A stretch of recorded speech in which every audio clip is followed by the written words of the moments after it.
Oh my goodness, welcome back to Metal King Studio. I'm Sean Sutter, I'm a professional toy maker, and this week I am sculpting a Gnome Witch.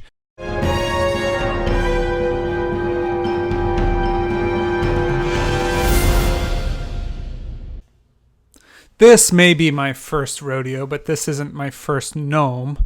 So I'm starting with the Gnome Grenadier, and I'm going to grab the head, torso, and legs and base so I have a good foundation where I can start understanding the scale and proportions for a gnome, and then a spherender that is ready to deploy as any of the shapes I need to block in. So I know she's on a broom, got the sphere in place, or spherender stretched out into a broomstick, and now I am placing the legs imported from the other figure in place. Now, these parts I'm importing from the other figure are really kind of placeholders where I know the size is correct, and I'll be resculpting all of the details, but I need to block in the figure, and I need to make sure that it fits with the rest of the range. So that's what I'm working on here. The arms and the head and all of those parts coming in, and then the spherender really creating the foundation for all of the main big parts that I'm going to block in. So here I'm putting her hair in place using the trim dynamic tool to shape it and mash it into the shapes of her hair on her head, and also for the braid. This is a great example of why I love the spherender so much. I'm grabbing it, masking it a little bit, deforming it a little bit, and it can go straight from being a braid to being the broom, the brush part of a broom, and just shaping that into the general shape. As I'm blocking in, I am thinking about form and volume more than any kind of detail. So that spherender, tapered slightly, masked and shrunk and stretched, creates the calf down to ankle for her legs. It creates the braids. It creates the foundation for her dress. It creates the foundation for the broom, for the broomstick, for all kinds of parts. And so I'm using these fundamental shapes. Like if you were learning in a drawing class, they'd be like, oh my gosh, your mind is going to be blown. Doctors will hate you for this one trick. When you're drawing, everything's actually made out of shapes. And that didn't really click with me in drawing classes. But for sculpture, holy moly, it's true. You just need to get these sausages in shape in place, and you can start mashing them together. But you got to really focus on getting the basic shapes in position, and then you can start seeing it come together and building off your intuition to create the actual finished product. I know that she has a sleeve. I put that spherender in place, and I can start using the move tool. I can move things around into the shape of a sleeve being blown in the wind. Now the her dress blowing in the wind is going to be a really important fundamental part of this, and drapery effects have a long tradition of being extremely important and extremely exciting to look at in sculpture. Like you think all the way back to like Michelangelo, he's stoked on drapery effects. And it's no different here where I have this figure that's like half an inch tall. I know I need to be very deliberate and iconic with how I handle the cloth. So I'm thinking very carefully about how I'm going to do that. But not getting caught into details, because we've got to get jumping around the figure and blocking in the main forms. And again, I'm using that spherender as the foundation for the braid, and then also for the ends of the braid. You know, when my daughter was in kindergarten, I think kindergarten through maybe fourth grade, I was braiding her hair every day before school. And so I have some familiarity with braids as a dad, but as a sculptor, I'll tell you, they are a little bit complicated. But before we get to the braids, we're going to get her other arm. I'm just duplicating those and getting them in place and referring to the picture I have in the corner. You see I've put a little picture in the corner, the lower right hand of your screen. You can see that is my vision for the figure. And I did a very simple, small sketch because it's a reminder that the figure is going to be very small and we need it to be very readable and enjoyable to look at even when it's tiny. So that tiny sketch is going to be useful. But look at that. I feel like we're close to that original artwork, but I'm also noticing a bit of an issue with the arm position. I'm going to have to do something with that arm if I'm going to cast it. But we're going to align what we have and then start working on figuring out a little bit more of her details. So jumping into some of the details and accessories, I'm going to do her jewelry. You know, I imagine this character has like really fun jewelry. I bet she wears new jewelry all the time. She's a very, very fun character. She loves dressing up. She loves being pretty and fun and exciting. She's got a lot of young energy. But this figure, again, like top head to toe is going to be like half an inch tall. So I've got to keep it really simple. And if I can have those jewelry pieces, her earrings and necklace, be big enough for the tip of a paintbrush to touch, then that's what I've got to aim for. So I really have to balance my desire for detail with what's realistic at the scale and what's going to read at this scale. I need readability. And then also I need to make sure that the movement and motion and excitement of this pose of a little witch on a broomstick is going to be translated to all of the different ways I handle the drapery, the way I handle her braids, the way I handle her jewelry, and the way I deal with her pose. So jumping into that problem I knew was going to happen, I'm going to need to change the way her arm is. Instead of being out at the side, we're going to angle it way up high so that it presses up against her braid, and that will give us a castable pose, because I'm not going to make someone deal with a tiny bit that's just like a millimeter or two size just because I don't want to be intentional about how I sculpt the miniature. So intentionality is really a fundamental part of this entire process, where I'm being very intentional with the pose as in regards to the mold making process, intentional in regards to how the silhouette will look, and intentional with each of my brush strokes as it relates to your brush strokes as you're painting the figure in the end. Because I need to make sure that each of the shapes I'm making are going to be iconic and readable and also take paint really well. I'm thinking about where you're going to be highlighting. I'm going to be thinking about the size of those pieces. And as I'm working here in the drapery effects, the way the cloth is interacting with hard objects, like right here, we've got a fold that's against the broomstick itself. And so I want to make sure I'm very, very intentional in how I am defining those interactions of a soft fabric against a hard broomstick, and how those shapes are going to be very iconic, readable, and delightful for you to paint as a finished product. So here I'm even using the pinch tool to create a hard edge for those of you who love edge highlighting, and I'm using the sharp tool to cut in underneath and create a very, very sharp definition between the dress and her pant leg. And that will be awesome for defining those shapes and creating a very paintable, enjoyable figure. And all of that is an important part of the sculpting process. Now, jumping into the head, I've duplicated the head from the Gnome Grenadier, and now I'm working specifically on a head for Kistra Zane, the gnome illusionist.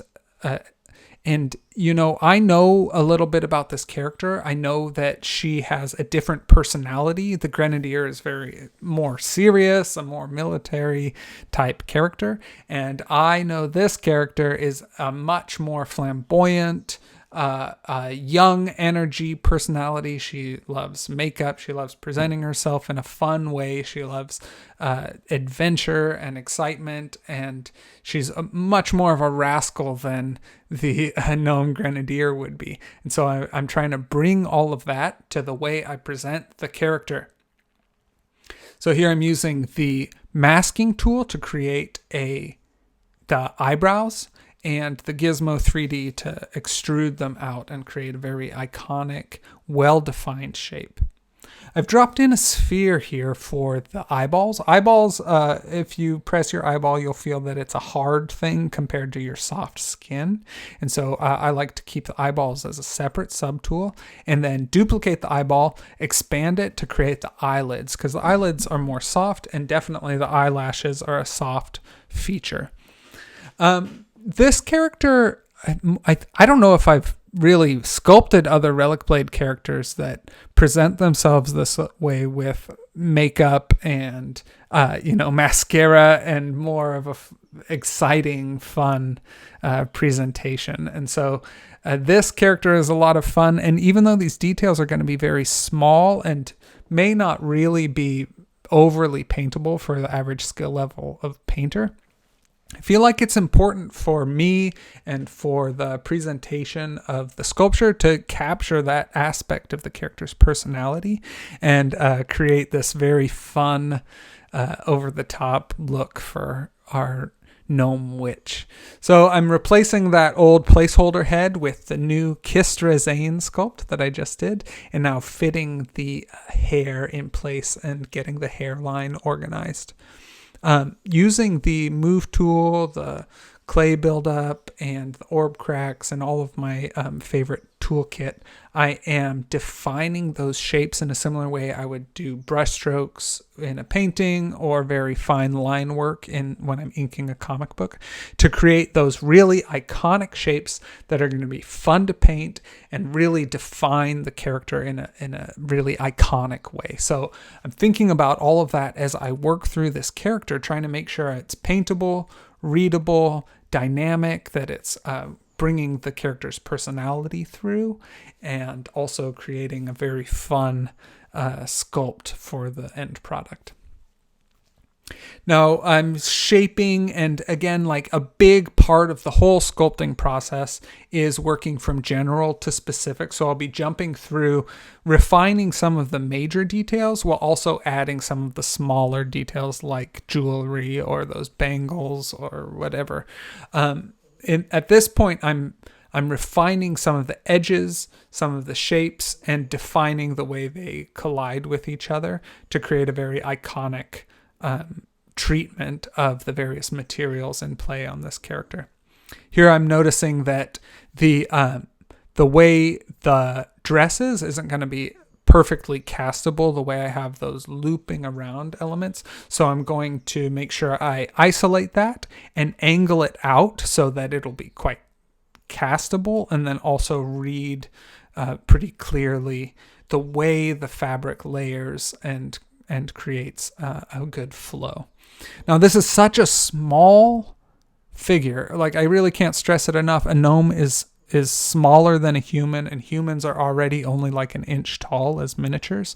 But I want to make sure my treatment of each of those really iconic details is really well done. Instead of loading up more and more details, I want to just make sure I've got like a really nice flowing dress effect that you can paint and enjoy.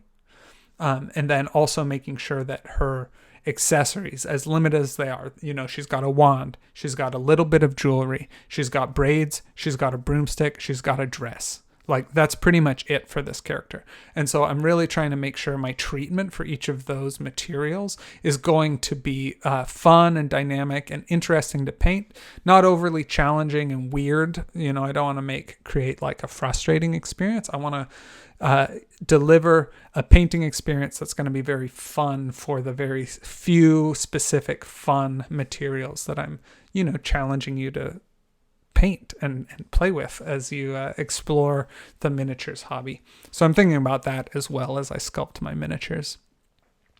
Using here the move tool to just give a little bit more of a silhouette to the broom. And then I'm jumping in with the clay buildup to define some of the volumes for her braids. I'm noticing that I'm going to need a little bit more of a dramatic shape for the silhouette and the way I'm laying it out. And then I'm diving into some of the details. The way I'm sculpting the braids is kind of similar to in the last episode how I was sculpting the leaves, but the hierarchy for the way hair folds for a braid is pretty complicated and structured. It's like a weaving process. It takes a little bit of mind work to understand the way those three strands weave together. And it's interesting because a lot of people probably couldn't define exactly how things are supposed to be layered for a braid, but it's such a familiar thing in real life that people will be able to know if it's wrong. So you've got to try and define these things while creating something that's so small and trying to keep it paintable. It's an interesting balance as a representative artist, an artist trying to create something that is recognizable for reality, going to be very fun for someone to paint, and then also very readable for just your average person looking at it.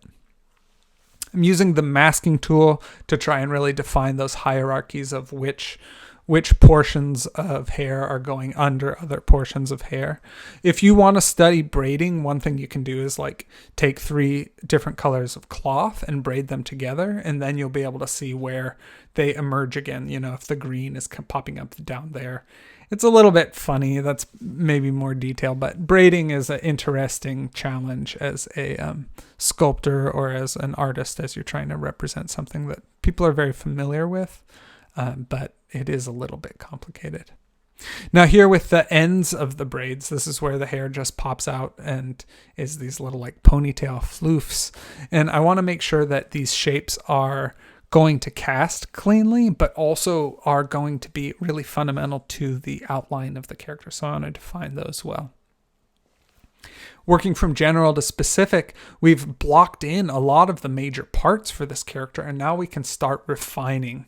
We've got the little hand placeholders in place, braid things in place, and now we can start refining those details. I'm using orb cracks with switching between additive and subtractive to create some hair shapes, and then also using the move tool to really define the silhouette that we're going to create with the sweeping hair that's flying in the wind.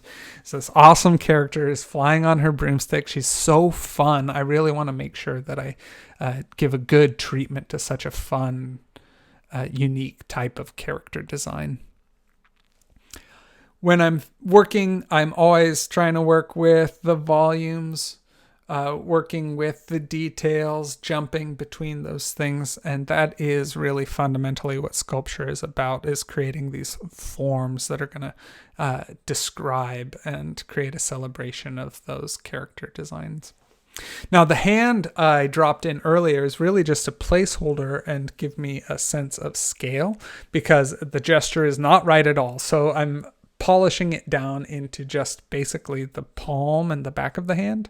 And then I've duplicated the wand to create the fingers. I don't usually create the fingers individually when I'm sculpting a hand, but on this character, for this gesture, the way she's holding the wand, the way it's kind of like a conductor holding the conducting stick, I wanted to make sure that that gesture was really well communicated, and to create a very fun and expressive little zappy wand gesture with her upper hand. So I'm just grabbing those, shaping them into a general finger, and using the masking tool, aligning the gizmo on the inside to create a nice fold, and Dynamesh to create a solid shape and polish it in. It's really pretty straightforward. It doesn't take a ton of time to do fingers this way. But one thing that I do worry about if you are getting too detailed with the fingers is that it's going to lose some of its character, and it's going to lose some of its expressiveness if you're too precious about just how detailed ZBrush can get, compared to really the fact that this is, a millimeter 1mm by 1mm size hand, and so you want to make sure it's going to be very paintable. Take those things like speed paints and washes very well, without being like overly detailed, because these hands are huge if this character was real, but we're creating like a stylized sculpture that's going to be readable when it's literally a 1/2 inch tall character. And the process, of course, always has to do with defining the major structures, polishing them into a very iconic stylized shape, and cutting in the details so that we have a really good, solid, readable sculpture for people to be able to paint. And then also always keeping in mind the way it collides with other objects. So the way that hand is interacting with the broomstick is really fundamental. Now here I am creating a little like magical whoosh that is going to support her. Unfortunately, the character can't just be floating there in real life, so I have to create the stand and the base and all of that like fantastical stuff just to make sure it looks like she's boosting through the air on her broomstick. But I think I was able to capture some fun shapes, and I'm looking forward to seeing how painters handle this integrated flying base. I suppose someone could clip it off and do their own thing, but I really would rather deliver something solid and ready and just straight out of the package, a very fun magician. This process I'm doing here with masking and just using Gizmo 3D to create the shape is something I love doing for generating little accessories. So pouches and potions and weapons and doodads. You can really just take a fundamental shape. Like here I started with a sphere and I'm just stretching it one little section at a time and masking, and I've created a little potion. So she dangles a little potion. I like to imagine maybe it's a little glowing potion, so maybe she can navigate at night with it, or maybe it's just a handy way to keep her potion on hand. But just a little quick detail as we're working through the final character creation of this sculpture. Jumping through, working general to specific is my workflow. And as I am reaching this end stage of like really refining details, it sometimes comes as a bit of a surprise that at this point I have a very detailed figure. I've just been going through it one area at a time, refining the details and enjoying the process and thinking about all of those principles of, wanting it to be castable, wanting it to be paintable, wanting to think about the character and the silhouette, all of those things all along. And of course, considering the fact that it's very small.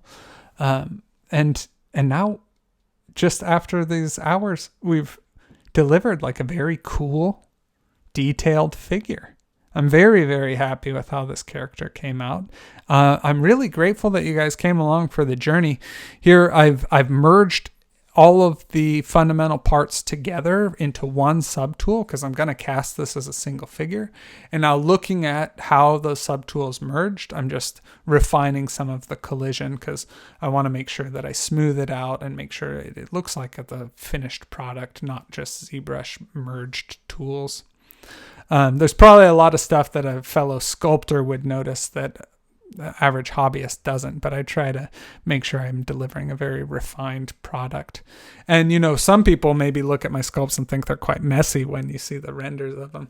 But I think when you end up with your 1/2 inch tall gnome, I think I deliver a pretty good standard of quality for the exciting miniature hobby as you get to explore it as a painter and as a hobbyist, that I'm going to be delivering a very nice finished product.